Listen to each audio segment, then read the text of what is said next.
আসসালামু আলাইকুম। আশা করছি আপনারা সবাই ভালো আছেন। আলহামদুলিল্লাহ আমিও ভালো আছি। ঈদ মোবারক সবাইকে। আজকে যদিও ঈদের আপনার চতুর্থ দিন। এটা আমার দ্বিতীয় দিনের ভিডিও ছিল। প্রথমে আমি পাতিলে চালের গুঁড়া পানি দিয়ে আ ভালো করে পাতিলের তলায় সাইডে দিয়ে শুকিয়েছিলাম। রোদে শুকানো হয়েছিল। আর এছাড়া মাটি দেয়া যায় পানি দিয়ে অথবা ভাতের মাড় দেয়া যায়। ভাতের মাড় ছিল না বাসায়, তাই আর দেয়া হয়নি। কারণ কালি উঠাতে অনেক কষ্ট হয়। তো যাই হোক, আমি আজকে আপনাদের সাথে রান্না শেয়ার করব হচ্ছে গরুর মাথার মাংস। গরুর মাথার মাংসটা আমি অনেক পছন্দ করি ডিরেক্ট গরুর মাংস চেয়ে। কারণ গরুর মাথার মাংসটা আলাদা একটা টেস্ট হয়। যারা খান অবশ্যই জানেন। তো প্রথমে আমি 1.5 কেজি থেকে বেশি গরুর মাথার মাংস ধুয়ে নিয়েছি, পানি সরিয়ে নিয়েছি। এরপরে আমি হচ্ছে তেজপাতা, এলাচ, লবঙ্গ, দারুচিনি দিয়ে দিলাম পরিমাণ মতো। গরম মশলা আবার পরিমাণের বাইরে দিলে খেতে পারবেন না।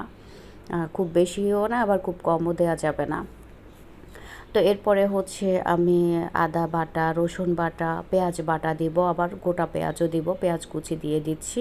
প্রায় 7 থেকে 8টা পেঁয়াজ কুচি নিয়েছি, যেহেতু এখানে 1.5 কেজি থেকে বেশি আছে। এছাড়া আমি আবার পেঁয়াজ বাটা দিব, কাঁচামরিচ বাটা দিব। পেঁয়াজের সাথে কাঁচামরিচ বাটা একসাথে করা। তো এরপরে সব কিছু দিয়ে ভালো করে হাতে মাখিয়ে নিব, আর সরিষার তেল দিব লাস্টের দিকে। আপনারা দেখতে থাকুন। আর এটা হচ্ছে পেঁয়াজ প্লাস হচ্ছে কাঁচামরিচ বাটা। এরপরে হচ্ছে আমি আদা বাটা দিয়ে দিব। আদা বাটা দেওয়ার পরে আমি রসুন বাটা দিয়ে দিব। তারপরে দিব আপনার হচ্ছে হলুদ, মরিচ, জিরা, ধনিয়া। এরপরে আবার গরম মশলা, আমি গোটা গরম মশলা দিয়েছি, আপনারা দেখেছেন।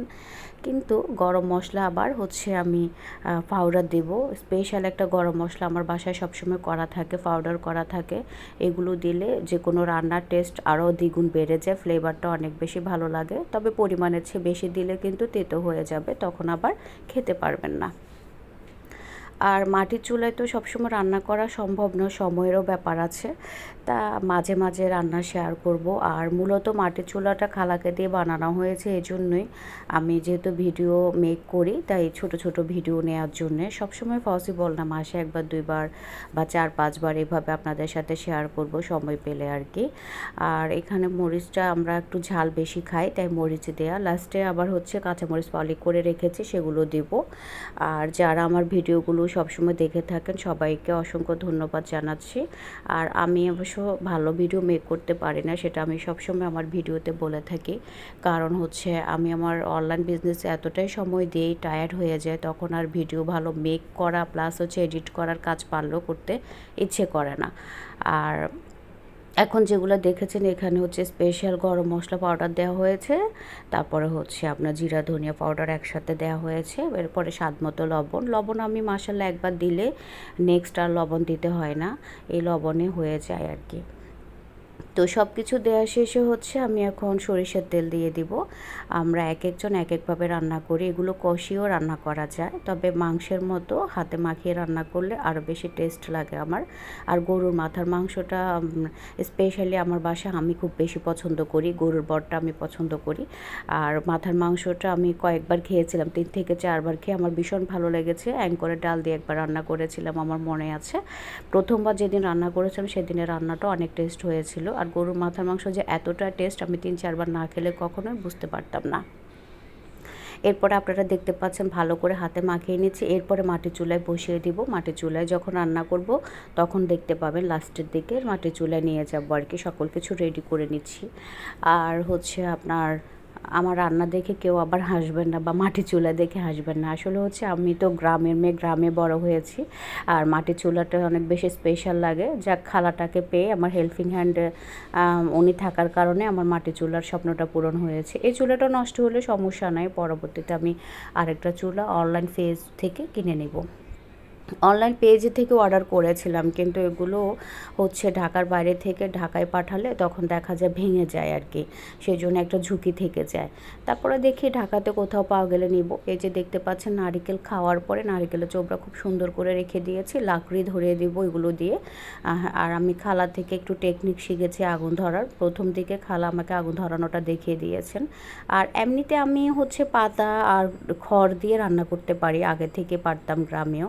কিন্তু কিন্তু লাকড়ি ধরানোর বিষয়ে আম্মু আমাকে হেল্প করতেন। আবার এখন বাড়িতে গেলে আম্মুর যে হেল্পিং হ্যান্ড আছেন ওই ফুপুটা আমাকে হেল্প করেন। আমি আগুন ওভাবে ধরাতে পারি না, যেটা একদমই সত্যি কথা।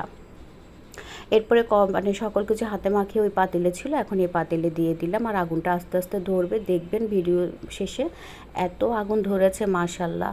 এই এক লাকড়ি দিয়ে কিন্তু আমার এই গরুর মাথার মাংসটা হয়ে যাবে। আর গরুর মাথার মাংসটা হয়ে গেলে আমি খোলাজা পিঠা বানাবো গ্যাসের চুলায়।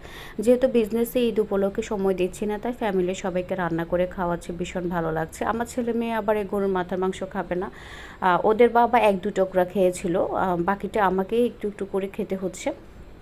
এরপরে বাসায় যারা আছেন তারা খেয়েছেন, কিন্তু হচ্ছে আমার বাচ্চারা আবার এগুলো খাবে না, ওরা শুধু ঝোল দিয়ে পিঠা খাবে। ওরা যেটা ডিসলাইক করে ওটা ওদেরকে জোর করে খাওয়ানো যায় না, আর আমিও জোর করে বাচ্চাদের খাওয়ানোর পক্ষে না আর কি। তো যাই হোক, আমার ভিডিওটা যারা এতক্ষণ ধরে ওয়াচ করেছেন সবাইকে আবারও ধন্যবাদ জানাচ্ছি ভিডিও শেষের দিকে। আর আমি ভালো করে এটা কষানোর পরে, ঝোলের পরে ফাইনালি আবার ঝোল দিয়ে দিব। আমি গরম পানি করে রেখেছি আগে। আর হচ্ছে অনেকে ঠান্ডা পানি ব্যবহার করে থাকেন, কোনো সমস্যা নেই, নর্মাল পানিও দিতে পারবেন, গরম পানিও দিতে পারবেন। আর হচ্ছে যে যেভাবে রান্না করেন, আসলে প্রত্যেকের রান্না স্পেশাল হয়, প্রত্যেকের হাতের রান্না অনেক বেশি সুস্বাদু হয়। তো যারা হচ্ছে আর দেশের বাইরে আছেন, প্রবাসী ভাই বোনরা যারা আছেন, হ্যাঁ অনেকে আমার ভিডিও ওয়াচ করে থাকেন, ওয়াচ করে আমাকে ইনবক্স করেন যে আপু ভিডিওটা ভালো হয়েছে দেখেছি। আসলে আমি ভালো ভিডিও মেক করতে পারি না, সেই জন্য আমি সরি। কারণ ভিডিওতে যেমন ধরুন চ্যানেল মনিটাইজ সবাই হয় না, চ্যানেল মনিটাইজ হয়েছে তারপরেও আমি একটা থাম্বনেল মেক করে একটা ভিডিও এডিট করে এখন পর্যন্ত চ্যানেলে দিই নাই। এইভাবে নর্মাল ভিডিওগুলো আমার চ্যানেলে দেওয়া হয়, কারণ সময় দিব যে ওই সময় সত্যি আমি পাই না। সকাল কখন শুরু হয় আর শেষও আমি সেটারই টের পাই না, কি ভিডিও এডিট করব আর মেক করব, এই আর কি। তো আমার এগুলো হচ্ছে ঝোল খুব বেশি রাখবো না। লাস্টের ভিডিওটা আছে কিনা আমি জানি না, কারণ হচ্ছে এত গরম পড়ছিল মাটির চুলে যখন রান্না বসালাম, এরপরে ভিডিওটা আসলে নিতে পারিনি মনে হয়। তো ঠিক আছে, আজকে এ পর্যন্ত, সবাই ভালো থাকবেন, আল্লাহ হাফেজ।